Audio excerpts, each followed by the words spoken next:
o STM, e, enfim. Qual é a grande questão? Para a gente compreender a diferença entre o STJ e o STF. Alguém de vocês sabe qual é a matéria que é a matéria de atribuição de competência do STJ e do STF? Algum ficou em vocês isso?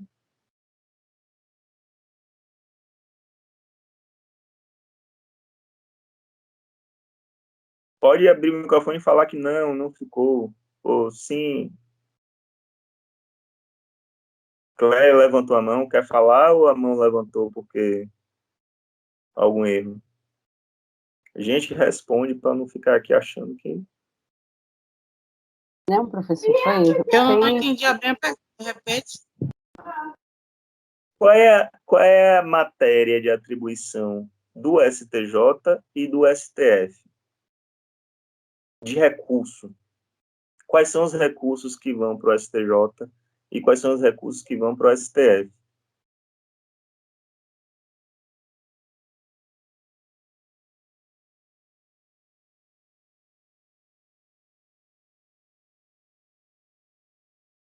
Ninguém? Segunda instância, professor, é isso que o senhor quer saber? Está perguntando? Eu não entendi muito bem, mas eu acho que é Na isso. verdade, seria uma terceira instância, né, aqui no Brasil. Mas o que eu estou perguntando é o que diferencia STJ de STF? Se eu quero mandar um recurso, como é que eu sei que esse recurso vai para o STJ ou vai para o STF? Qual é a diferença?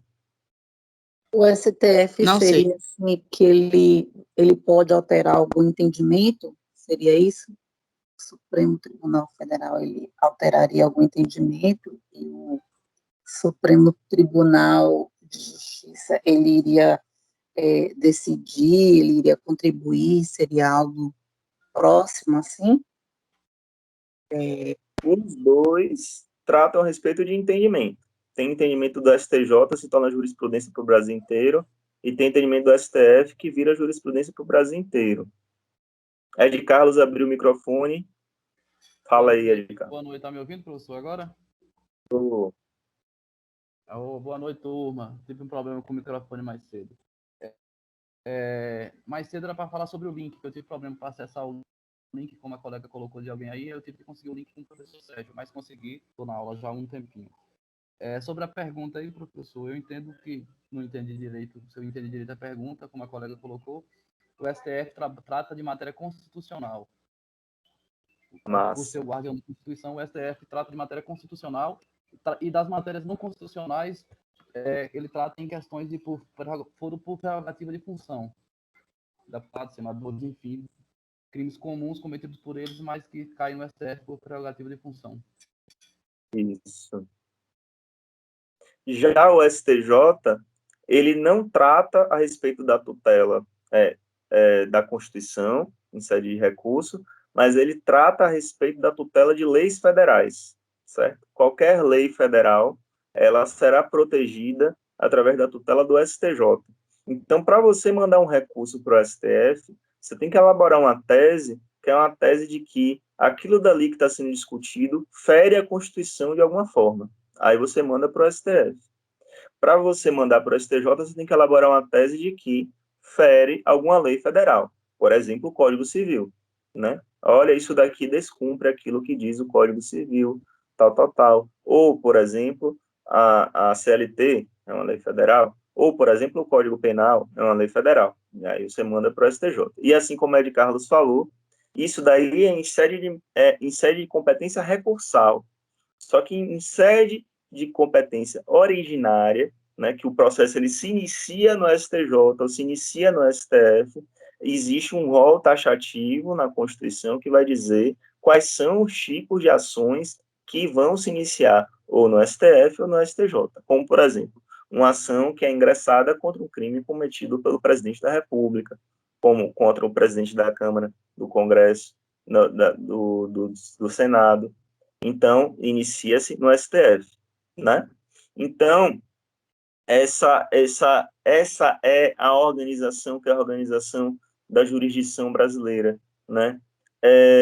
Por outro lado, a gente tem uma questão que é uma questão da competência, certo?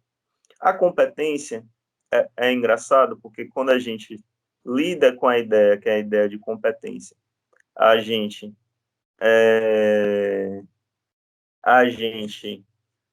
tem uma visão que é uma visão diferente dos leigos, né? Porque se aí falar que o juiz não foi competente, o leigo vai achar que a gente está xingando o juiz, né? Dizendo que ele é um incompetente, que ele é alguém que não consegue fazer o seu trabalho, e etc. Na questão da competência, a competência ela é um dos maiores, uma das maiores questões do processo, né? A competência, ela significa justamente uma decorrência do juízo natural, ela significa que um determinado juiz, ele tem a atribuição de julgar aquela determinada causa. A competência, ela é derivada de razão, que é razão de matéria, e a competência também ela pode ser derivada em razão de território, não é? Pelo menos essas duas possibilidades. Em razão de matéria, eu não vou ingressar com ação trabalhista em uma vara que é uma vara penal, né? Aquele juiz ele não é competente para julgar, né? Não tem atribuição de julgar aquela matéria. Em razão de território, a gente tem também a questão de que eu não vou entrar na justiça penal do Rio de Janeiro para tratar de um crime que é um crime que ocorreu na Bahia. A competência, ela pode ser absoluta ou a competência ela pode ser relativa, certo? A competência absoluta é aquela que ela não pode ser superada. Então, por exemplo, eu, Gabriel, eu vou lá e ingresso com uma ação que é uma ação civil, uma ação que envolve plano de saúde, eu ingresso na vara penal. Essa competência ela é uma competência absoluta. Esse processo ele não vai poder avançar. Agora, por exemplo, eu, Gabriel, dou entrada em uma ação que é uma ação em que eu não comprovo exatamente a relação territorial com Feira de Santana. Ah, tá. O juiz ele declarou a incompetência, mas se eu comprovar, se eu superar o vício, se eu superar aquele problema que está gerando a incompetência, aquilo dali vai se desenvolver normalmente dentro daquela vara, porque eu estou comprovando de que a competência ela era exatamente aquela, certo? A gente, então, tem uma visão que é uma visão de jurisdição, que ela é derivada de um amplo estudo, né, recentemente no Brasil. Se você for pegar autores que são autores que produzem a respeito do direito processual, como Kazuo Watanabe, né, existe uma ampla discussão a respeito da constitucionalização do direito processual, sendo que até a Constituição de 88 a gente não tinha esse debate tão amplo. Existe até essa visão, que é uma visão de que antigamente, né, eu tive até um professor que ele era dessa forma, porque ele já era mais idoso, a visão de que o código, alguns civilistas que colocavam o Código Civil como a base da relação jurídica, né? Não o Código Civil como a necessidade de ser interpretada de acordo com a Constituição, mas o contrário, colocava que o Código Civil é que era superior à Constituição, vamos dizer assim, né? Além disso, gente, a gente tem a questão, ao final, de como é que se desenvolve o processo, né? E acho que isso é interessante para a gente tratar as coisas de uma forma mais práticas, né? mais básica. E aí eu também vou questionar um pouco vocês para vocês entenderem e saber qual é o grau, o nível de conhecimento de vocês, etc. Em primeiro lugar, o processo ele se inicia como? Se inicia através da petição inicial. A petição inicial, ela é o primeiro passo, que é o primeiro passo de início do processo. A petição inicial, ela inicia o restante do conflito, instaura o conflito no meio judicial. Além disso, após a petição inicial, nós temos a primeira resposta do juízo, da jurisdição, que é justamente enviar a citação. Alguém de vocês sabe qual é a diferença entre citação e intimação? Qual é a diferença entre citação e intimação? Ficou gravado para vocês? Vocês aprenderam isso, não aprenderam? Não, eu não, professor. Vamos lá. A citação, gente, ela é a primeira vez que a pessoa é chamada ao processo. Eu vou lá e dou entrada em uma ação como advogado, o tribunal, a justiça, vai mandar uma carta para a casa da pessoa e ela vai ser citada. Né? Ser citada significa que ela está sendo chamada a ingressar nesse processo e se defender, exercer ali o contraditório à ampla defesa, né, e etc. Já a intimação, ela é todas as outras vezes em que a pessoa ela vai sendo informada a respeito daquilo que acontece no processo. Então, por exemplo, eu dou entrada numa ação, a outra parte, a parte ré, vai ser citada. Ela vai ser citada, vai oferecer contestação. Quando ela oferecer contestação, eu sou intimado daquela contestação. O juiz vai ter que me informar, ó, teve uma contestação aí. Depois disso, então a gente já falou mais ou menos, né, falando aqui a respeito do processo, a gente já falou a respeito do caminho, da forma básica, tem a petição inicial, depois vai ter a citação, depois a outra parte vai ter que oferecer a contestação. Na contestação, ela vai ter que ler tudo aquilo que foi falado pela minha petição inicial e vai ter que responder ponto por ponto, certo? Além disso, a gente vai ter o primeiro momento, que é o momento em que o juiz vai ouvir as partes, que ele precisa ouvir as partes, que é a audiência, né? Então, petição inicial, citação, depois a contestação, depois a audiência.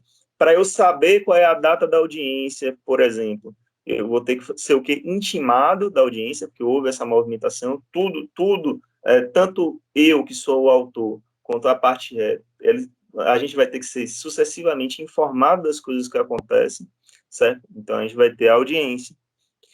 Em alguns ritos, existe uma primeira audiência, que é a audiência de conciliação, inclusive a conciliação, com a reforma do novo Código Civil do Brasil, ela se tornou algo imprescindível, né? É necessário que haja um momento de conciliação, sendo que antes isso não era tão...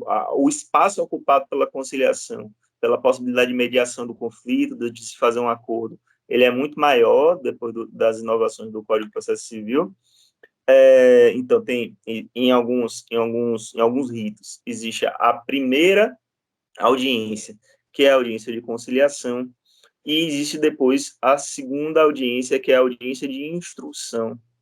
A audiência de conciliação é para se fazer isso, é para se dizer, e aí, vocês podem fazer um acordo, paga 10 mil, paga 20 mil, né? Não tem acordo, então tá bom, né? E a audiência de instrução, ela é para a produção de provas. Ela é o momento de se produzir as provas, de se levar testemunha, de se levar uma prova documental. Você já pode ingressar na petição inicial, mas até a fase de instrução, até o final da instrução, a instrução ela serve justamente para isso. Ela serve como um momento de produção de prova. O juiz ele só vai poder julgar a respeito da demanda analisando, né, o que foi produzido ali, o que foi ouvido nos autos, o que as pessoas falaram ou deixaram de falar, qual foi a prova que foi produzida. Então, esse é o momento da instrução, e aí existe a audiência de instrução. Em alguns ritos existem duas, a audiência comum e a audiência de instrução. Em alguns ritos processuais existe uma audiência una, é a audiência onde tudo tem que acontecer ali, certo? Então, para ter uma segunda audiência em um rito como esse, que é um rito de audiência una, você tem que pedir uma audiência de instrução, certo? Tá. Então, voltando, a gente tem a petição inicial, depois ocorre a citação da outra parte, depois é marcada a audiência, aí a outra parte oferece a contestação. Qual é o momento de oferecer contestação? Até o dia da primeira audiência é o momento de oferecer a contestação, né? Alguém abriu o microfone, Luciana, pode falar, Luciana. Não, eu ia falar só que então a citação é o ato e a intimação é a comunicação. É isso? Os dois são atos e os dois são comunicações. A diferença é que a citação, ela é a primeira vez que a pessoa é informada. É quando Porque a pessoa toma conhecimento na da intimação, existência. caso na intimação é um Já documento que eu vou ter que dar o recebido, o conhecimento daquele ato, né, que estão movendo contra mim, no caso, na minha condição, tem o autor, tem o réu, né, e tem o juiz, na condição que eu estou, né? Seria isso assim. Citar ato, intimar, dar conhecimento desse ato para quem está sendo acusado, processado. Eu fiz essa leitura assim rápida, não sei se é bem isso. eu acredito que não é bem isso, não. Vamos lá. A citação, ela é a primeira vez, é quando você toma conhecimento da existência de que alguém entrou com ação contra você. Você está lá na sua casa, vem o carteiro com a carta, você está sendo citado. Normalmente na citação vem a audiência vai ser no dia tal, no horário tal, certo? Então isso daí é uma comunicação e é um ato processual. É um ato e é uma comunicação, porque você está sendo comunicado e etc. Já a intimação é todas as vezes posteriores que você vai ser informado dentro do processo de que algo novo aconteceu. Essa que é a diferença. Se vem uma sentença, é algo novo, você tem que ser informado dentro do processo. Vem uma intimação. Isso é importante, gente, a intimação, por exemplo, porque recurso tem prazo, por exemplo, né? Então, você tem que ser comprovado que você foi intimado. Hoje, por exemplo, que é eletrônico, a data do prazo começa a correr depois que é comprovado que você olhou no sistema e você leu, né? Aí você é dado por intimado, que você clicou lá e você leu. Se você passar 10 dias sem ler, aí da mesma forma o sistema dá como se você tivesse lido, e aí se inicia o prazo do recurso. Professor, Mas fala... é por isso que assim, eu fui intimada para uma audiência e não compareci. De novo, não compareci. Aí, no caso, julga a revelia, eu não estou nem aí, porque eu fui várias vezes convocada, é por isso que eu te falei, é uma comunicação por escrito, os dois atos, né, claro, são escritos porque vão se materializar. É no sentido de que eu fui intimada 3 vezes, não estou nem aí. Julga a revelia, é isso que eu entendo que é uma intimação. Me intimou, eu não fui, aí julgou a revelia, ela jogou para cima, não está nem aí para a ação que ela moveu. Não é isso, professor Gabriel? Mas existe uma confusão que as pessoas fazem, que as pessoas confundem citação com intimação. Como a citação, ela é a primeira vez que você é informado, então você foi citado no processo, marcou a audiência e você não foi, incorreu em revelia, certo? Agora, intimação por exemplo, você foi citado, foi a primeira vez que você foi informado, veio a audiência de conciliação. Aí, depois você é intimado, né, porque já é a segunda vez que você está sendo. Aí não vem carta na sua casa, vem lá no processo. A intimação é feita dentro do processo. O seu advogado é que recebe, certo? Então, aí você é intimado, por exemplo, que tem uma segunda audiência, que é a audiência de instrução. Você não foi na audiência de instrução, incorreu em revelia.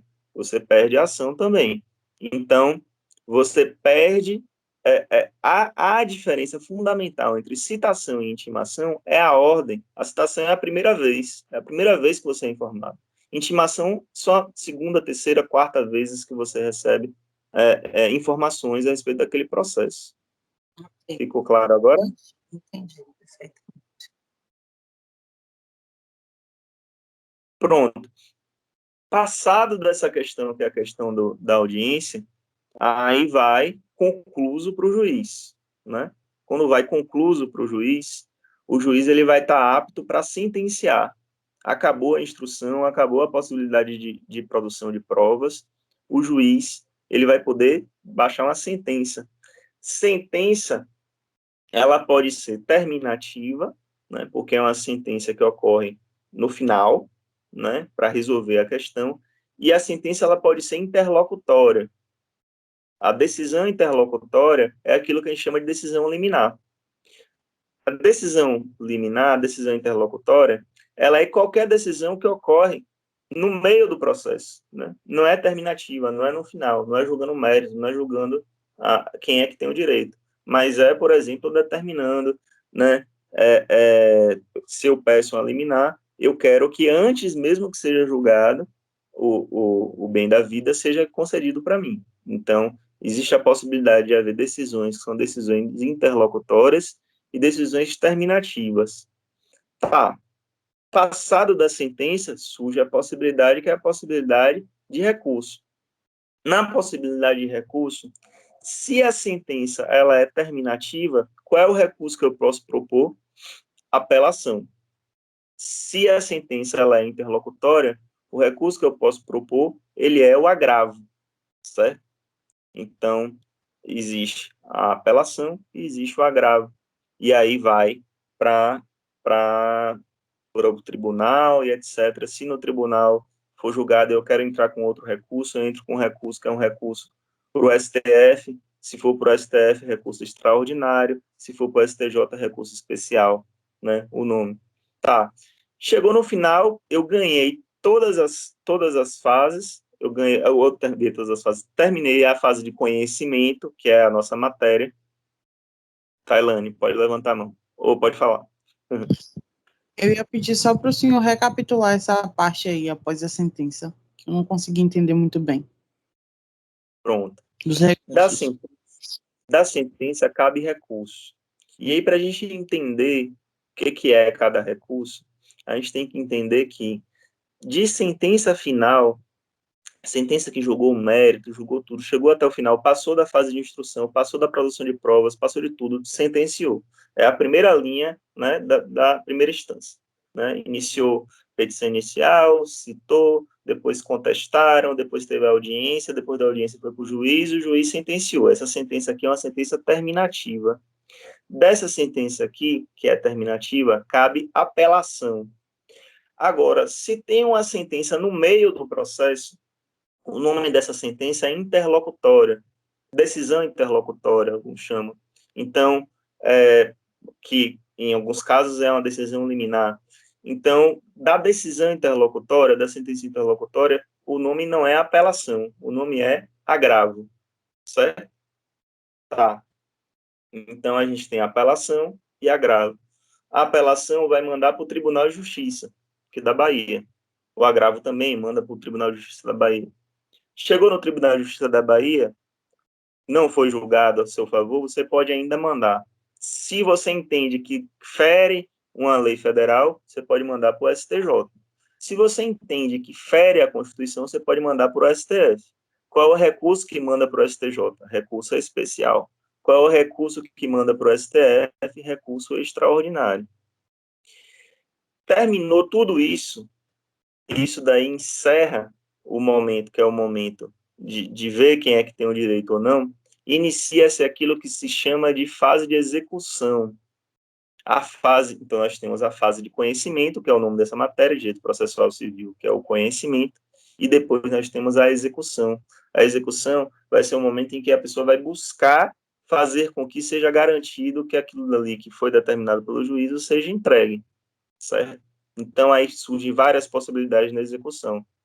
Surge, por exemplo, a possibilidade, né, da pessoa, você pede a execução, coloca os cálculos de quanto que é o valor daquela decisão, quanto que você vai ganhar, e aí a pessoa vai lá e paga amigavelmente, ou existe a possibilidade da pessoa não pagar amigavelmente e se pegar os bens da pessoa, se haver um congelamento das contas da pessoa. Então, existem várias formas.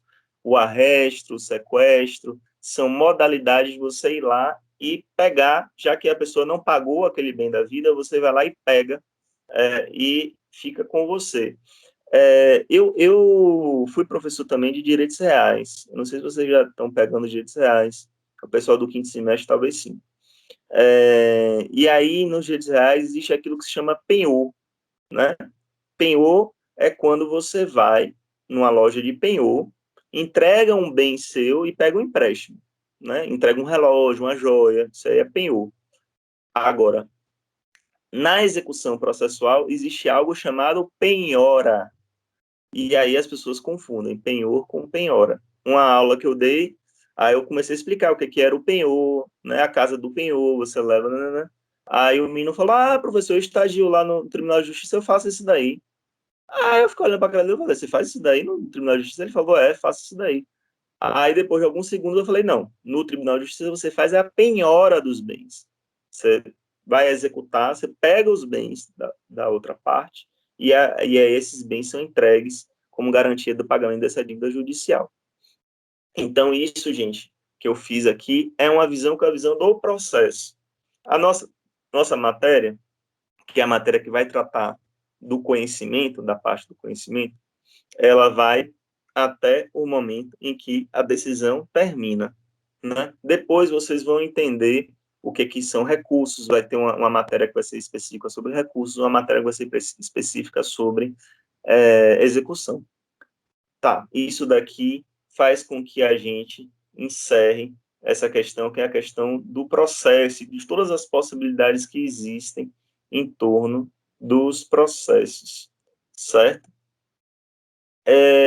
Além disso, eu gostaria de conversar com vocês a respeito do que vocês, porque a gente vai se encaminhando para o final da aula, eu gostaria de conversar com vocês a respeito do que vocês estão sentindo ao longo do curso de Direito, né? Essa aula minha inicial é uma aula mais de averiguação do conhecimento, e aí eu gostaria mais de ouvir vocês e saber, né, onde que eu estou pisando, da onde que eu estou partindo para a gente poder passar esses próximos meses juntos e eu poder ajudar vocês a aprenderem um pouco mais, né, não significa, né? Eu acho que o papel do professor é um pouco esse, né? Eu não sou a pessoa que conheço tudo do processo civil, eu também sou uma pessoa que necessito aprender também muita coisa, mas eu sou somente uma pessoa que conheço um pouco a mais que vocês e que estou aqui para ajudar vocês a fazer esse desenvolvimento desse conhecimento, né? Então, aqui eu encerro um pouco a minha fala, eu gostaria de ouvir mais vocês, até para a gente se conhecer um pouco também, e para eu saber, né, em primeiro lugar, assim, né, o que vocês acharam desse primeiro momento e o que vocês precisam de ajuda, se isso aqui que eu falei para vocês foi novidade, ou se vocês já lembravam de alguma coisa, né, tá aberto aí para vocês poderem falar.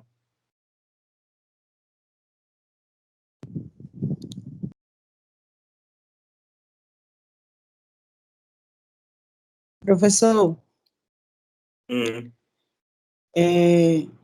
assim, tem muita coisa, como eu falei, a respeito de processo. A maioria das coisas que o senhor falou, para mim, é novidade, porque, como eu falei, a gente teve uma disciplina digital, mas a absorção do conhecimento, pelo menos para mim, não é a mesma, apesar de virtualmente, de ter uma aula com o professor, onde eu consigo tirar as dúvidas, que a gente tem um tempo maior para aula, para atividades, enfim. Então, para mim, é tudo muito novidade. Eu queria te fazer uma pergunta a respeito da sua visão, assim. Hoje, às vezes eu penso, meu Deus, será que é tanta coisa assim, mesmo eu que não estou dando conta, porque é muita coisa para a gente conseguir absorver, é muita informação, o HD tem que ser muito bom para poder guardar tanta coisa, tanta informação. Eu tenho uma visão de que existe uma diferença muito grande entre teoria, principalmente no direito. Acho que em todos os cursos são assim, mas principalmente no direito existe um divisor de águas muito grande entre a teoria e a prática. E eu acho que a gente só consegue realmente assimilar, viver o que é o direito quando a gente começa a praticar em algum sentido, ou estagiando em algum escritório, ou estagiando em algum local onde a gente consiga viver de verdade o direito. Para o senhor, assim, fazer uma pergunta um pouco pessoal, teve essa barreira também? Quando é que o senhor disse, não, calma, agora eu estou preparado, realmente eu estou vivendo o direito? Porque às vezes eu ainda penso, meu Deus, será que sou apenas eu que acho que não estou dando conta que é muita coisa, ou como é que funciona? Isso é com todo mundo.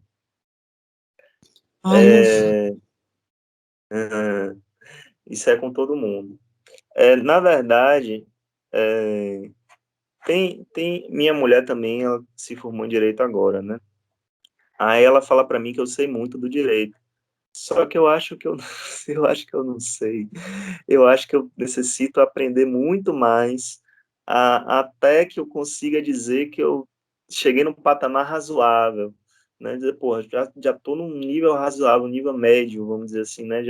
Pô, então, eu acho que esse sentimento, ele é um sentimento muito recorrente no curso de direito, e é um sentimento que é uma sensação de crise, né? O estudante de direito, ele tem uma sensação de crise a todo momento e de que ele terminou o curso e que ele não aprendeu nada.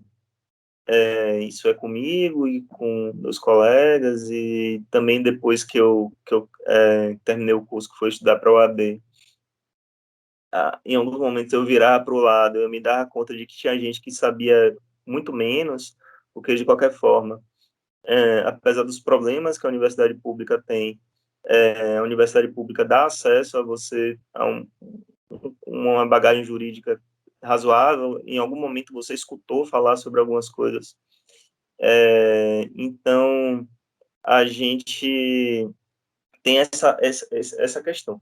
Para mim, o que me ajudou, essa ficha caiu para mim no nono semestre, muito perto do final do curso, e se eu pudesse voltar no tempo e eu pudesse conversar comigo mesmo e falar, pô, siga assim no seu curso de direito, eu falaria isso. Eu acho que o direito ele é muito amplo, né? E que é bom que a gente se agarre a uma parte do direito, né? Porque eu acho que isso não ocorre, por exemplo, ou ocorre menos com os médicos, né? É, eu não acho que ninguém vá... Oh, a gata aqui. Peraí, a gata quer entrar. Boa noite. Deixa a gata tentar, professor, porque ela é prioridade. Animal é É, prioridade sempre. Viu, gente? Eu não acho que ninguém vá a um médico cardiologista porque está com o pé quebrado, né? Ninguém vai no médico, que é um médico do neurologista, para dizer que teve um ataque do coração, né? O médico neurologista, ele entende de cabeça, né? O ortopedista entende de pé. Enquanto que no direito, as pessoas acham que a gente sabe tudo, né? Isso, até depois que eu me formei e que eu agora sou advogado, e que as pessoas vinham para mim e perguntavam, porque eu tô com um problema aí, que é um problema de um contrato, de um seguro, de não sei o quê.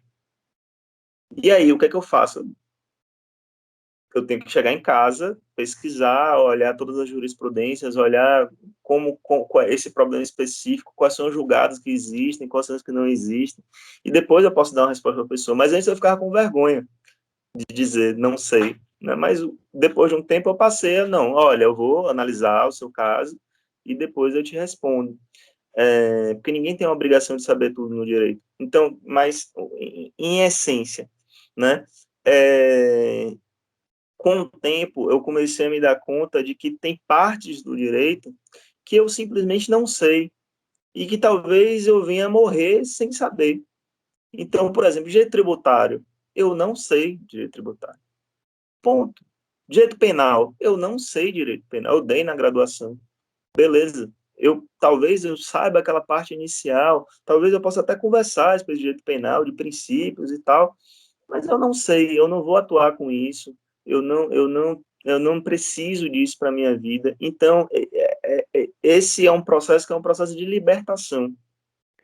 Agora, é bom que a gente comece a construir o nosso conhecimento jurídico, é o que eu construí dessa forma, a partir do entendimento do nosso não conhecimento, certo? Então, por exemplo, depois de um tempo eu comecei a me dar conta, eu entendo de direito administrativo, eu sei quais são os princípios administrativos, né? Legalidade, impessoalidade, moralidade, publicidade e eficiência. Eu sei quais são os poderes, poder de polícia, poder hierárquico, né? Então, eu sei, aí quando chega em licitações, eu já não sei. Se eu for falar sobre licitações, eu vou ter que, deixa eu dar uma estudada aqui para eu reconhecer esse caminho, mas eu sei mais ou menos direito administrativo, eu sei mais ou menos direito do trabalho, do ponto de vista teórico. Do direito processual, eu sou muito ruinzinho. Eu sei direito previdenciário, certo? Eu sei direito civil, eu já dei aula de direito civil, eu tenho uma bagagem de direito civil, né? A parte de contratos eu sei um pouco menos, gosto menos, a parte de reais eu gosto mais. A parte inicial é muito fácil, a gente tem que utilizar isso o tempo todo, então isso entra um pouco na nossa veia. A parte processual, né? Eu sei que a fase de conhecimento é algo que está no meu dia a dia e que eu sei, mas talvez a parte do recurso, talvez tenha alguns recursos que eu desconheça, que eu precisaria estudar mais. Então, a gente vai, na verdade, fazendo um joguinho de preencher, né? A gente sabe essa base, então, a partir dessa base, a gente vai preenchendo o restante. Ou se eu parar esse ano e ler muito, estudar muito de processo civil, né? Agora, a parte processual, ela é tremendamente importante. Porque sem a parte processual, você não vai conseguir intervir, né? Outra coisa que eu penso, que é um pouco isso que Tailane, foi Tailane, não foi que trouxe essa discussão? Foi. Eu faço um comparativo entre a teoria jurídica e a gramática, né? Na gramática tem advérbio do não sei o quê, o adjetivo Eu ia falar isso. blá, blá, blá. Você não precisa saber gramática para falar, né? Mas você precisa saber o processo, o que você pode fazer. Porque, por exemplo, eu estava até perguntando para minha mulher isso. Porque, às vezes, quando eu faço essas reflexões, é que quem está aqui em casa no isolamento social comigo é que se dá mal, né? O Código de Processo Civil, ele fala que embargo de declaração, em série de embargo de declaração, o prazo é de 10 dias. E quando eu recebo a intimação, o juiz me dá 15. A intimação na verdade, eu acho que não é nem 10, eu acho que é 8, inclusive. Eu posso estar errado, viu, gente? E aí, quando eu recebo, o juiz me dá 15. E, normalmente, eu recorro, ofereço embargo de declaração nos 15, no último dia do prazo, e o juiz aceita. Eu falo, como é que está escrito no Código de Processo Civil que o embargo de declaração é tantos dias, ele me traz 15, ele me dá 15.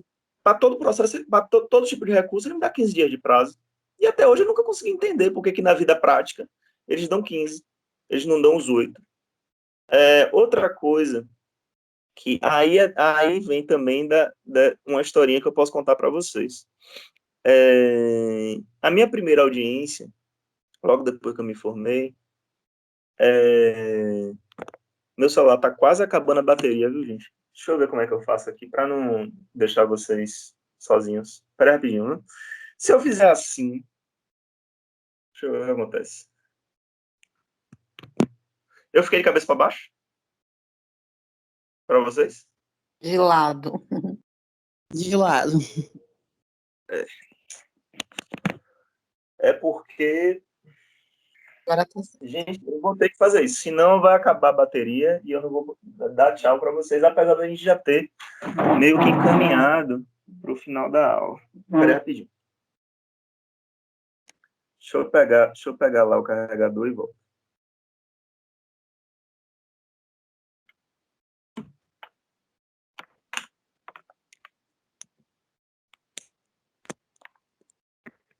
A Ilane levou aí um questionamento que eu venho me perguntando sempre. A gente estuda e não consegue assimilar muita coisa, né? E aí acaba com esse pensamento aí de não estar estudando o máximo que tem que estudar, não estar assimilando o máximo que está tendo que assimilar, não é isso? É. Ô, Sabe uma coisa que sabe licença, uma coisa eu ia que falar ao com longo você. Eu pode acredito, falar. professor, eu acredito que essa inquietação de pai, essa inquietação de vida, é de qualquer pessoa que inicia uma graduação. Eu também, quando eu fiz letras vernáculas na UFES, que inclusive você não aprende gramática, não existe em sala de aula nenhum professor ensinar gramática para um graduando em letras, seja vernáculas, seja francês, seja espanhol. É como você falou aí no início, né? Eu aprendi, eu comecei a lidar com o direito quando eu participei da minha primeira audiência. Então as pessoas pensam, eu digo no meu caso, né, que eu sou professora de língua portuguesa com especialização na área de texto e gramática, mais texto do que gramática, coerência e coesão textual. Aí eu agora estou estudando para um concurso interno do meu trabalho e tem tudo, né? Direito penal militar, tem direito administrativo, tem direitos humanos, tem língua portuguesa, que tem hora que eu me deparo com questões que eu digo assim, eu emburreci, foi, ao longo dessas mais de 2 décadas de formada. Imagine o direito, como você falou no início, que é amplo, né, que é complexo, tanto quanto a nossa língua portuguesa, porque eu não digo aos meus alunos, a língua portuguesa ela é fácil, ela é compreensível, ela é interpretativa, desde quando você tenha o embasamento morfológico.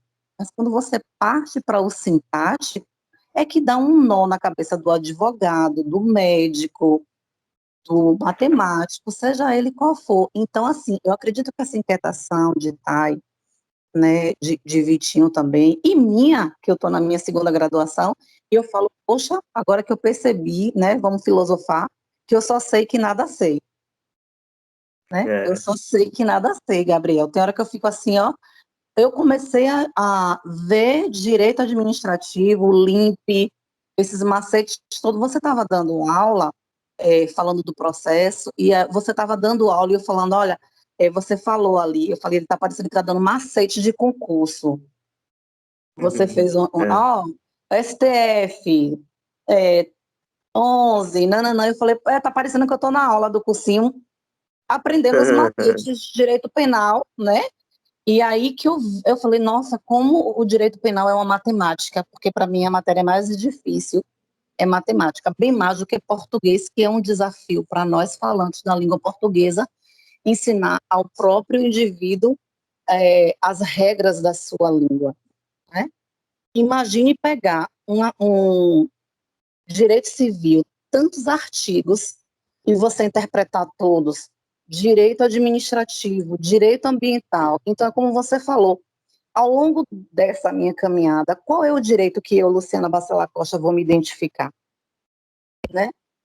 Ao longo da minha trajetória na área de língua portuguesa, onde foi que eu me encontrei? Eu me encontrei na área de texto, na área de compreensão e interpretação, porque realmente a gramática ela é complexa. Você ensinar ao indivíduo que o pronome relativo que ele vai desempenhar várias funções, ele vai desempenhar a função de adjetivo, ele vai desempenhar a função de substantivo, e você fazer com que o outro entenda o que é a partícula passivadora, o que é o índice de indeterminação de sujeito, dá um nó na cabeça do indivíduo, né? E aí eu falei, nossa, a gente estava respondendo umas questões minhas colegas que ficam assim, olha que responsabilidade. Gabriel, você é o bambambam no direito processual civil, né? Aí as pessoas te jogam essa responsabilidade e aí você se vê, poxa, como é que eu vou dizer que eu não sei direito processual civil, né? Não é isso, É, Gabriel? E você fica assim, é a mesma coisa quando o Thay falou assim, nossa, meu HD fica cheio, viu, Thay? Aí o Vitinho falou, imagine a gente que trabalha o dia inteiro, né? Chegar à noite com uma série de coisas que a gente passa de ordem emocional em um HD cheio. Aí a gente vai ter que esvaziar esse HD, né? Então é é, essa mesma inquietação que os meninos têm, eu também tive. Eu falei, meu Deus, eu percebi que eu não sei nada de direito. E aí quando eu comecei a ler o direito constitucional, né? Que eu fui olhar quantos senadores tinham, o que é que o STF fazia, o que é que o Poder Executivo, Legislativo, Judiciário, os crimes de responsabilidade, eu falei, meu Deus, eu realmente não sei direito, né? Então, eu acredito que essa inquietação, ao longo dessa caminhada, desses mais 10, 5, 6, 7 semestres, elas vão ser dirimidas no que você se encontrou, né? O que eu gostei é. mais do direito? Eu, particularmente, já percebi que eu gosto de direito penal. Muito. Então, Tortura, estupro, essas coisas assim. Eu já percebi que é uma pegada que eu vou gostar muito. E talvez o direito ambiental, porque eu sou muito envolvida com essas causas do meio ambiente, de animais. Então, acho que seria um dos que eu seguiria. Não sei, né? É igual a minha filha que está fazendo medicina, que ela disse que queria ser geriatra, mas ela agora já não quer ser geriatra, ela já quer ser outra coisa, outra coisa. Então é a identificação. Obrigada por deixar eu falar, Gabriel. Eu sou meio faladeira, sabe? não, não, que é isso. Você abriu a fala, você tem que falar tudo que você tem, tá no coração, né? Principalmente nesse momento inicial nosso, né? É bom que a gente está se conhecendo. A história que eu queria contar para vocês é a seguinte. Teve a minha primeira audiência foi com a minha mãe, né? Então não conta, né? Minha primeira causa, né? Na minha mãe, aí a gente sentou e aí a conciliadora, né? Alguma coisa declarada, doutor? Eu falei, não. Tá bom, tá encerrada a audiência. Pronto, acabou a audiência, foi isso. Eu só falei isso, não, acabou, levantou e acabou. A minha primeira audiência que eu fui pago, né, por um cliente, tô olhando pro lado, viu, gente, porque as gatas estão querendo fazer alguma coisa ali.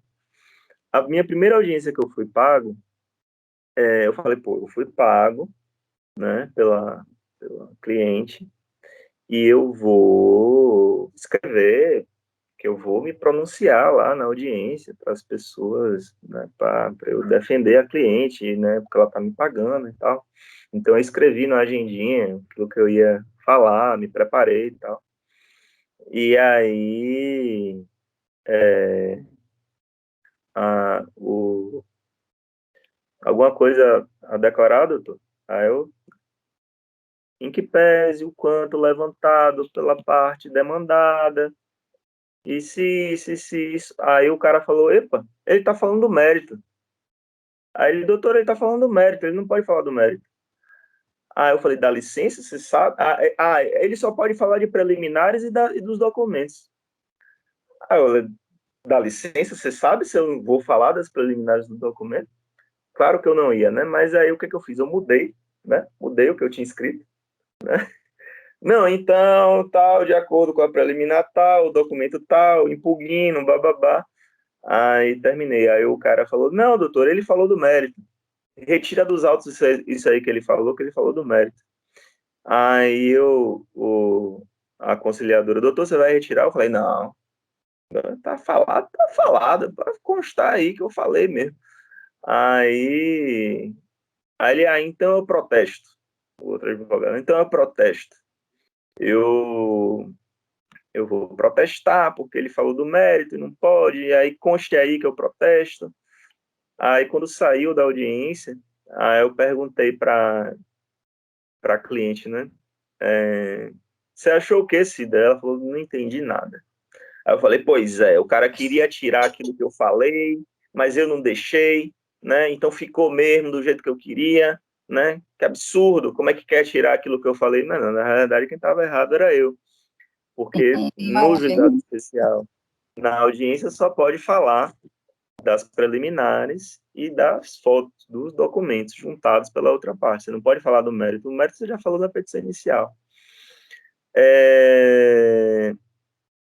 Isso aconteceu, depois aconteceu uma outra, que foi com a minha irmã, que o cara juntou a petição na hora. Eles ficaram brigando entre si, era uma ação contra o Banco Itaú. Eu que sou advogado, eu que estou habilitado, o outro, não, sou eu que estou. Aí eles ficaram brigando entre si, aí juntou o pendrive, e na hora eles colocaram a contestação, ou seja, eu não li, né? Aí eu fiquei esperando, né, eles juntarem a contestação, alguns minutos eles brigando entre si, e aí se pronuncia, doutor. Então, para eu me pronunciar, primeiro eu tenho que ler o que eles falaram. E aí o outro advogado, não leia não, só leia a preliminar, não leia não, não, vamos rápido, tipo, né, fez aquela pressão.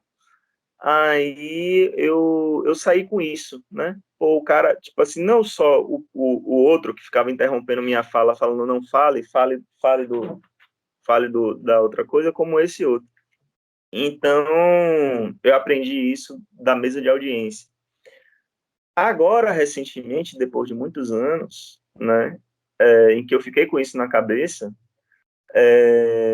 teve uma audiência online e a energia caiu, né? A energia caiu e aí eu tive que voltar, né?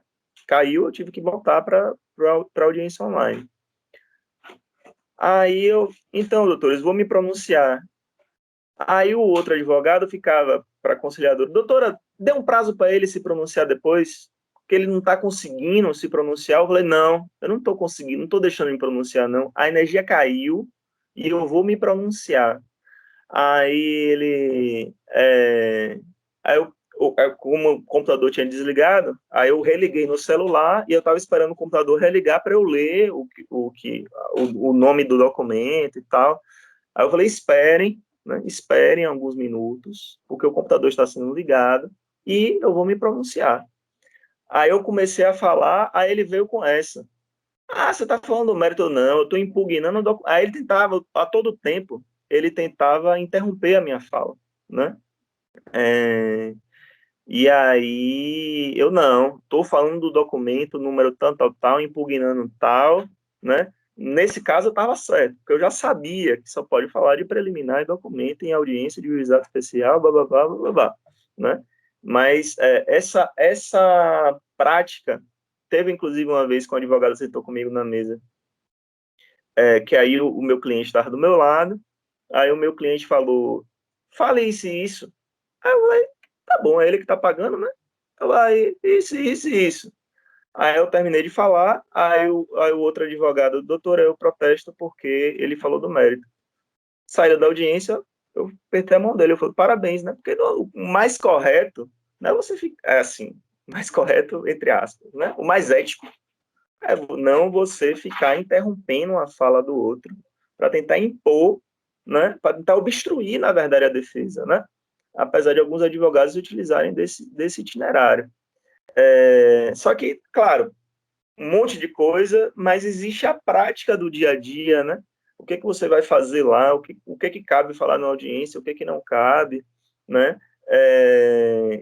Acho muito difícil, por exemplo, que em um curso de direito, no momento teórico, né, no momento de exposição, um professor se aprofunde no juizado, que a lei que norteia o juizado não é o Código do Processo Civil, é a lei de juizados, a lei 9.099/99. Essa lei é que regra o juizado, são regras diferentes. Só que a gente vai viver muito mais no juizado, né? O juizado é 40 salários mínimos, né? A causa de R$40 mil, né? Poucas causas a maioria das causas são abaixo de 40 mil. A exceção é que você encontre causas, a não ser, claro, eu não sei, advogados que estão há mais tempo aí de estrada, que encontre causas que seja acima de 40 mil. Tem algumas minhas que são na justiça comum, né? Mas são raras, a grande maioria é no dia a dia do juizado, que dura um ano e meio a causa, você recebe, enfim. Então, mas aí você vê, né? Na teoria, você vai ver toda a fase de conhecimento, depois dos recursos, não sei o que, tá? Qual é o momento que a gente se aprofunda no juizado especial, que é, de verdade, o dia a dia de um advogado, principalmente um advogado recém-formado, né? O advogado começa a pegar as causas que são as causas mais bobas, de dano moral, de uma indenização, né? Por conta de uma relação de consumo, né? O normal do começo, essa questão, né, um nome da pessoa que foi incluída no SPC indevidamente. Então, isso é um pouco a questão do direito. E eu me pergunto, na verdade, essas figuras, Gilmar Mendes, porque o cara tá, Gilmar Mendes, um Fachin, todos eles, né, na verdade, o cara é chamado para julgar sobre questão eleitoral, ele julga. O cara é chamado para julgar sobre questão penal, ele julga. Sobre questão trabalhista, se for para o STF, ele julga. Sobre questão previdenciária, ele também julga. O que faz essa figura? E ainda faz sustentação oral de 2 horas falando sobre aquele assunto, chegar a esse grau de conhecimento, né? E são sentenças de uma qualidade, né? Porque a figura que está julgando aqui no juizado especial, no nosso dia a dia, ela julga várias causas diferentes também, né? Está numa área de consumo, às vezes vai para outra, enfim, mas, né, não tem nem comparação, né? Uma sentença que é uma sentença daquela do STF, né, que é uma sentença só, tem 120 páginas, 200 páginas, para uma sentença, né, que é dada no juizado. A minha última raiva, né, nem não foi a última, foi a penúltima, né, teve outra, foi que, né, uma ação de plano de saúde, vai embora, uma ação de plano de saúde em que não se pode ter aumento abusivo de plano de saúde, né? Os aumentos máximos anuais na tabela da ANS, 8% ao ano, 6% ao ano, 10% ao ano, só que a Sul América Saúde aumenta tipo 25, 20. Então a pessoa começa pagando R$300 por mês e depois está pagando 2.500 em 5 anos, né? Vai aumentando 25, 25, 25, 25, já triplica, normalmente triplica, quadriplica o valor do plano. E a minha cliente, ela estava com um plano de R$3.000 por mês. E a gente dentro da nação. E aí o juiz do juizado, da primeira instância, ele julgou que,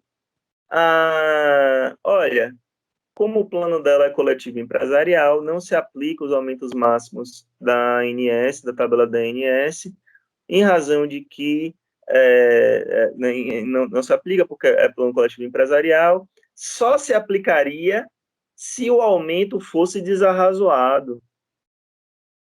Aí, imagine uma pessoa que estava pagando, né, não sei de cabeça, vamos dizer, estava pagando R$1.200, agora estava pagando 3.500. Esse aumento não é desarrazoado? Porra, massa, porreta, mas com isso daí ele destrói, né, o trabalho do advogado, né? Porque agora vai ter que entrar com recurso, vai ter que ir para o tribunal, vai ter que aguardar muito mais, etc, tal. Enfim, né? Então ele mesmo escreve, eu fico pensando quanto que deve ganhar, porque não é nem o juiz que julga, né? É o juiz leigo, é o conciliador que acaba fazendo esse serviço. Então, muitas vezes eles fazem coisas escabrosas, assim, né? Falei demais, agora foi eu que falei demais, né, Luciana? Gente, alguém mais quer falar alguma coisa?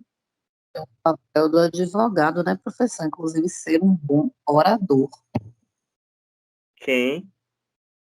Eu estou dizendo, é o papel do advogado, inclusive, ser um bom orador, né?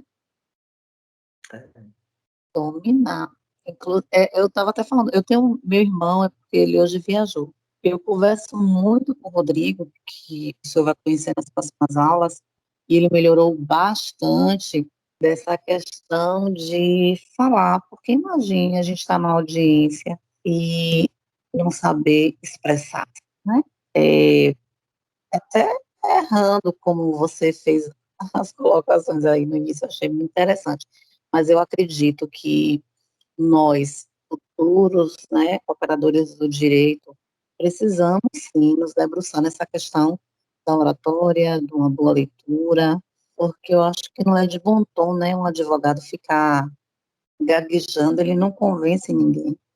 Então, eu acredito que, eu não sei por quê, desde o início do primeiro semestre, não existe uma matéria que trabalhe essa questão da oratória para os operadores do direito. Eu acho isso importantíssimo. E eu trabalho muito isso com o Rodrigo, e ele, graças a Deus, tem melhorado bastante. Inclusive, na sala, eu tenho percebido que muitos colegas que eu Quem é o comecei, Rodrigo?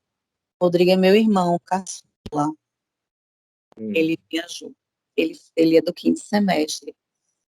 E aqui na nossa turma, é porque tem outras pessoas que não participaram hoje, mas que, assim, evoluíram bastante nessa questão do falar. É como o Thay disse no início, nós somos uma turma participativa e a gente não tem medo de errar, porque se nós não errarmos, nós já somos o quê? Advogados, né? Então, o momento de errar é agora, de perguntar é agora, de saber o passo a passo. Ultimamente eu tenho andado muito calada, né? Porque minha mãe morreu faz pouco tempo, meu irmão também. Eu estou passando por um processo de luto muito importante, mas eu sou bem extrovertida. Ultimamente eu estou mais introvertida, assim, no meu isolamento emocional. E Rodrigo, inclusive, professor, tem está bem mais fragilizado do que eu. E eu converso muito com ele. Você precisa falar, você precisa. Ele é formado em administração de empresas, né? E aí eu falo para ele, ó, numa audiência não pode gaguejar, não pode ficar cacau. Então, assim, tem que ler. Não é só ler questões de direito, não é só a gente ficar estudando as coisas que diz respeito ao nosso curso. É ter uma leitura mesmo de mundo, uma leitura ampla, não é? Sobre tudo. A gente não vai dominar tudo, mas precisa ter um pouco de conhecimento linguístico, né? Como você Aham. falou aí, gramática, ninguém sabe a gramática toda. Toda hora a gente está se debruçando com uma coisa diferente. Gramática hoje, professor, não é aquela que nós estudamos, ela não está mais estática. Não existe isso. Então, assim, a gente precisa se perguntar, saber, questionar, e é como você falou, o direito ele é tão complexo quanto qualquer outra área que você venha abraçar, né? A medicina também tem as complexidades dela. Nós somos complexos, né? Nós somos seres inacabados. Eu falo isso todos os dias. Nós somos seres inacabados. Eu vou aprender com você, você vai aprender comigo. E assim é o processo da evolução do ser humano. Então, eu acho importantíssimo falar. Eu acho ótimo, inclusive, professor que fala muito. Eu acho isso incrível, porque no final desse dia, tenha certeza que alguma coisa ficou muito importante em mim nesse seu primeiro contato de falar o que é o processo, não é? Eu também apuro coisas na minha área, eu sou servidora pública estadual, mas assim, aí você falava e eu pegava aquilo para mim, né? Falava e eu pegava aquilo para meu contexto, que é Que importante. ó, Então, assim, a gente não sai dessa aula do jeito que a gente começou, a gente sai diferente. que bom. Quero lhe elogiar, inclusive, né? A sua didática é muito boa de deixar a gente à vontade de falar ou não falar. Isso é importante na interação em um processo remoto, porque dar aula remota não é brincadeira, Gabriel. Não é brincadeira. Não é brincadeira para Difícil. nós. Dificílimo, não é brincadeira para nós que já temos esse embasamento educacional, de pedagogia, de didática, de psicologia, de sociologia. Imagine, né? para você, um advogado, porque eu não sei se você tem formação nessa área educacional, lidar com essa ferramenta, tem Clélia, que é pedagoga também, tem as meninas aí, todo mundo aí tem uma outra graduação.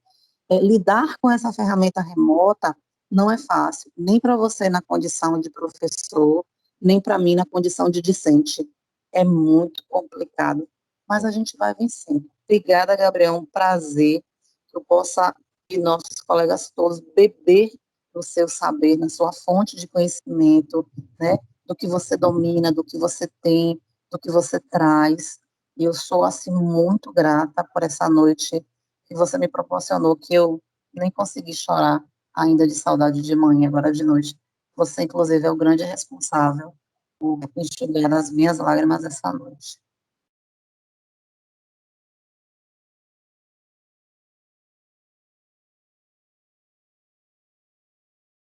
Muito obrigada e boa noite a todos os colegas. Valeu, boa noite. Professor. Vitor tá falando. Boa noite, Luciana. Boa noite, professor. Ô, professor, Amo essa gata. deixa eu falar um pouquinho. A Luciana colocou essa questão da Fala, Vitor, fala. né? É uma questão que eu tenho que trabalhar bastante, essa questão da oratória, né? Como ela falou aí, a faculdade deveria ter não sei se vai ter daqui para frente, como a gente está no quarto semestre ainda, um momento para trabalhar essa área aí da oratória, se não tem, se a gente tem que procurar. Eu sempre tive essa dificuldade de comunicação. Eu sempre fui muito calado, tímido. E aí eu estou tentando trabalhar isso a partir do momento que eu entrei na faculdade de Direito. Eu sei que eu tenho que melhorar bastante, até para ver qual o ramo do direito que eu quero seguir, que eu vou precisar de uma oratória boa, de algum momento eu vou precisar, né, ter essa ferramenta aí bem trabalhada. E, inclusive, eu estava até pensando em fazer já me indicar para fazer procurar um psicólogo para trabalhar essa área aí, para tentar melhorar, porque eu tenho às vezes eu travo, né? Porque eu sempre fui muito calado, muito tímido. E aí eu estou procurando trabalhar essa área. Como o Lu falou aí, eu preciso de orientação, né? Aí eu vou tentando pegar uma coisinha de vou me inspirando em outra, em Lu aí, né, nas meninas que falam mais. E aí para a gente tentar trabalhar essa área de, da oratória para melhorar um pouquinho, né? Estou à sua disposição, Vitinho, sempre, sempre, sempre. Valeu, eu sei que posso contar com vocês sempre aí. Estou tentando melhorar, mas vamos ver daqui no final do curso. Também não é tão assim, né? Assim, os momentos em que, claro, existe uma questão do imaginário, da inserção social, como um advogado, aquela pessoa que defende, que faz um bom discurso, né? Eu sou um advogado que eu pego causas sociais também, né? Então, por exemplo, essa questão dos camelôs aqui eu peguei, a questão aqui do coronavírus, dos agentes de saúde, eu peguei uma ação dos agentes de saúde aqui em Feira. Eu tenho uma ação que é uma ação que envolve ali na Estação da Lapa, uma reintegração de postos que vai remover as famílias ali da Estação da Lapa, e eu ajudei a elaborar a nota técnica para colaborar com a Defensoria Pública. Então acaba sendo necessário, né, a gente ir, né, num bairro que está sendo removido, a gente ir e falar e convencer as pessoas e expressar que a gente entende do que está acontecendo no processo e o que a gente está fazendo para ajudar as pessoas. Então existe esse momento, que é esse momento, né, assim, eu acho que no trato com o cliente, né, e também, enfim. Mas, por outro lado, são raras as vezes em que no processo a gente precisa falar. Então, por exemplo, nessa questão do juizado, o grande normal, né, às vezes é necessário, tem alguma coisa na preliminar, ou alguma coisa, utilizando esse exemplo, alguma coisa em uma foto que você tem que impugnar, você tem que falar. Aí você fala o quê? Impugna a foto tal. Acabou. Você não tem muito o que dizer. Tem acordo ou não tem acordo? Tem acordo. O acordo é de tanto, 5 mil, aceita ou não aceita? Aceita, não aceita. E aí acabou a audiência dura 5 minutos, 10 minutos. enfim, e que é o normal. Agora, por exemplo, ações previdenciárias, não tem audiência. Não tem audiência. Então você não precisa falar. Ações trabalhistas você precisa falar. Você precisa falar. Uma ação trabalhista, a audiência trabalhista, ela é muito mais complicada, muito mais demorada. Necessariamente tem que ter uma audiência de instrução, você tem que normalmente você leva testemunhas, o juiz faz pergunta para as testemunhas, você tem que instruir as testemunhas, você tem que fazer pergunta para a testemunha do outro, você tem que fazer pergunta para a sua testemunha, para constar no processo. Então é uma audiência difícil e é uma audiência em que rola muito dessa pressão, né, que é a pressão do outro advogado querer interromper a sua pergunta, né, que é um jogo que, agora que eu já aprendi, eu já encerro logo, ó, eu que estou falando, então você fica quieto, na sua vez você fala, essa coisa de ficar interrompendo, eu considero uma falta de ética, uma falta de respeito com outro advogado, assim. Mas a grande maioria das vezes, aí, por exemplo, uma ação penal que tem um tribunal de júri, aí o cara tem que fazer aquele teatro, né? Tem que fazer aquela coisa que a pessoa foi morta e tal, levantar a faca, enfim. Então, tem esses momentos que são momentos no processo de fala, de necessidade forte de fala, mas esses momentos eles são mais exceção do que a regra, né? A regra é se fala pouco, você já escreveu o que você tinha para escrever na petição inicial. Tem alguns colegas meus, porque eu fui lá fazer a sustentação oral, eu falo, para quê? Porque quando você manda para a turma recursal, quando você entra com recurso, aí vai ser julgado pelos desembargadores. Aí tem a possibilidade de você fazer a sustentação oral. Aí você informa no processo, quero fazer a sustentação oral. Aí tem um colega meu que fala, eu fui lá fazer, para que eu já escrevi no recurso que eu quero que o cara leia, para que eu vou lá perder meu tempo, despencar daqui para ir para o tribunal para falar, a não ser que exista algo muito confuso, algo que precisa ser muito explicado, aí você tem que ir lá fazer. Mas eu acho também que a empolgação de quem está começando a advogar, mas eu nunca tive essa empolgação, né? Na primeira vez que foi necessário ter sustentação oral, eu fui até lá para ver como é que era, né? Para eu ter essa experiência, saber mais ou menos como é que era. Mas depois não é algo recorrente, né? Eu tinha colegas que eram que eram tímidas e que tinham essa dificuldade. Hoje está sendo policial a menina, está sendo PM. Então, tem isso também, né? Eu acho que eu tornei um pouco mais complexa a questão. Tem uma necessidade de fala em alguns espaços, mas também você pode ser uma pessoa tremendamente calada e ser um bom advogado, porque você escreveu a petição muito bem, chegou lá, você se pronunciou e foi embora para sua casa tranquilo, sem precisar de muito aperreio, assim. Então, né, o que vale muito mais do que uma fala, do que uma oratória, é uma petição bem feita. São provas muito bem produzidas no processo, né? Às vezes vale muito mais a prova do que a tese, né? A gente já deu até tchau, né? Mas só para a gente concluir, veio uma ação para mim que era uma ação de duas servidoras do INSS, que elas eram assistentes sociais no INSS e assistente social na prefeitura. E aí o INSS disse que ela tinha duplicação de cargos públicos e que era abrir um processo administrativo para que, ao final, elas tivessem que escolher, porque não pode acumular cargo público. Eu elaborei a petição para elas, que foi a petição de que elas são assistentes sociais, assistente social é trabalhador da saúde, elas trabalham na parte de saúde do INSS e trabalham no hospital da prefeitura, então elas são trabalhadoras da saúde, e de acordo com a Constituição, existe a exceção, que é a exceção de que professor e profissional de saúde pode sim acumular 2 cargos públicos. Aí 2 ações, né?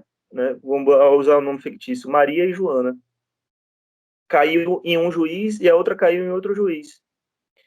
O juiz de Joana deu liminar e impediu ela de perder o cargo, e o juiz de Maria copiou a minha petição inicial, Ctrl-C, Ctrl-V da minha petição inicial, da minha tese, e falou, não dou porque falta prova.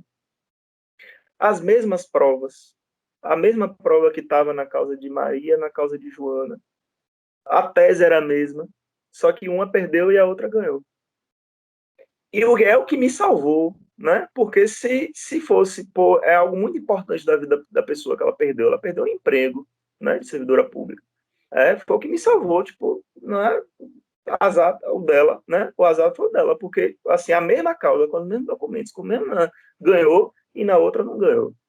Então, tem isso também, né? Muitas vezes a sua tese está perfeita, mas a documentação, o juiz entende, não, está sem prova, então eu não dou, né? E ainda tem a cabeça do juiz ainda, nesse caso ainda tem a cabeça do juiz, né? Porque o juiz, um deu, o outro não deu. Então tem isso também, né? Eu acho que o que a gente aprende é que a gente tem que, antes da entrada na ação, a gente pensar em todas as possibilidades, a gente pensar em produzir o maior número de provas possível e pensar em olhar o maior número possível de jurisprudências e formular uma boa tese inicial.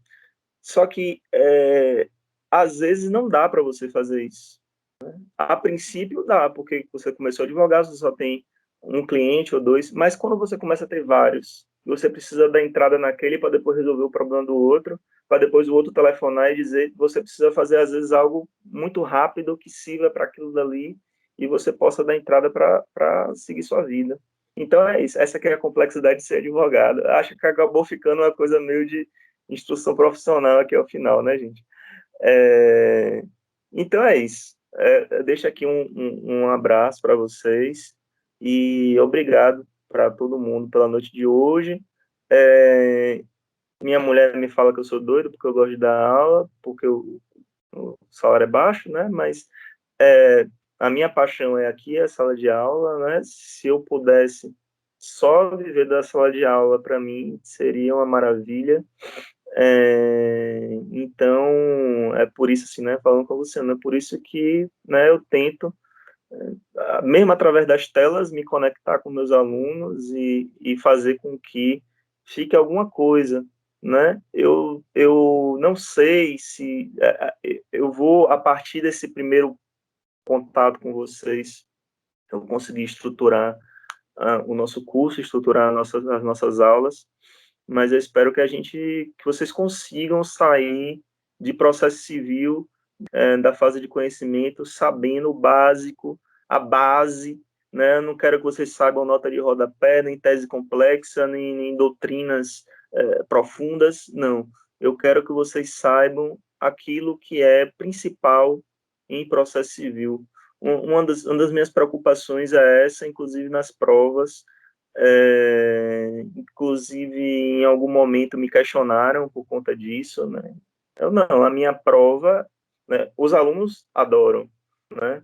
Alguns alunos falam, pô, professor, eu recebi seu PowerPoint, eu tive problemas porque a minha mãe estava mal, e eu tive que cuidar da saúde da minha mãe, e eu tive problemas de estar sempre na sala de aula, mas eu recebi seu PowerPoint e a sua prova é exatamente aquilo que você dá em sala de aula, né? Eu não invento nota de rodapé, eu não invento exceçãozinha, nem piadinha, nem pegadinhazinha, é aquilo que é o central. Eu gosto de dar a ementa, apesar dessa primeira aula, a gente está fazendo ela de uma forma bastante dialogada.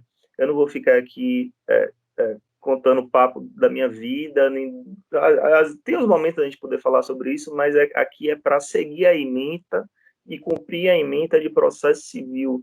A gente vai ver tudo de processo civil de conhecimento, do começo da ementa, cada pontinho até o final, certo? Se vier a dizer, teve uma determinada parte que ficou mais rasa, outra que ficou melhor, então a gente vai melhorando, e se vocês puderem me ajudar a melhorar a minha aula também, eu agradeço, mas é isso. Ementa, prova de acordo com aquilo que a gente viu em sala de aula, né? Se for possível da gente fazer alguma revisão antes da prova e a gente meio que retomar tudo aquilo que a gente já viu, a gente faz também, e é isso. Se alguém considera que isso não é bom porque não é rígido, é o professor rígido, eu não estou aqui para ser rígido, nem para... Eu não estou aqui para ser carcereiro, né? Eu penso dessa forma, o professor não é carcereiro, eu não estou aqui para ficar vigiando né, vocês, e nem para ficar me vangloriando depois, porque eu fiz uma prova difícil e fiz vocês perderem. Para mim, isso não faz nem sentido, né? Prova faz parte do processo pedagógico, a aula é o processo pedagógico e a prova é uma forma de checagem do processo pedagógico. Ela tem que se conectar, né? Eu tenho que colocar na prova aquilo que a gente viu, aquilo que a gente conversou a respeito. Então, é um pouco isso, e pronto, já falei demais de novo, né, Luciana? Não, Rubem Alves lhe classifica como mediador do conhecimento. Pronto. Então, tá bom, gente. Um abraço. Tá bem, professor. Desejo que essa Boa disciplina noite, seja professor. ótima. Um abraço. E Obrigada, que professor. Boa noite a corra todos. tudo bem. Boa noite. Tá, boa Tchau. noite. Então, boa noite, viu, professor? Depois a gente conversa melhor. Um beijinho para todos. Beijinho, Clélia.